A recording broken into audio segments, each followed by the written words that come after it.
200 stig. En Haraldur Pétursson fer hátt í þessari brekku, en fallið var líka hátt og skemmdir miklar á bílnum.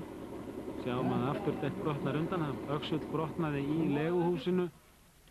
Þannig að það leit út fyrir að það er erfitt að ná öxlinum út. Það að auki þá slitnuðu festingar fyrir hásinguna og drifskaft brotnaði. Og Haraldur steig út úr þessari veltu, óskaddaður sem betur fer. Það sló þögn á mannskapinn og einhvers staðar tóku nú beltin í á leiðinni niður. Sjáum að Haraldur reynir að halda ferð hér til þess að láta fjöðrunarkerfi bílsins vinna á frákastbörðunum, en á röngu augnabliki þá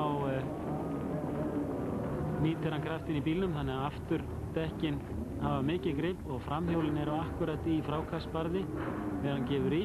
Bílinn lyftist að framann og síðan klára afturhjólin það að setja bílinn svona upp á endan, þannig að hann fer niður og hér drepur Haraldur á, svallar rólegur og sjálfsagt fara hann að hugsa það hvernig hann er að komast að með það að gera við bifreiðina á næstu 15 mínútonum.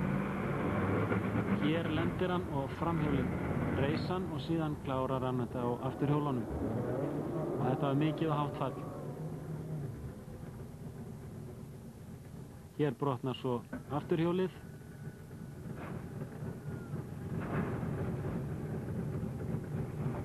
Það er öxull sem er það bil 6 cm í þvermál sem kubbaðist sundur eins og eldspýta.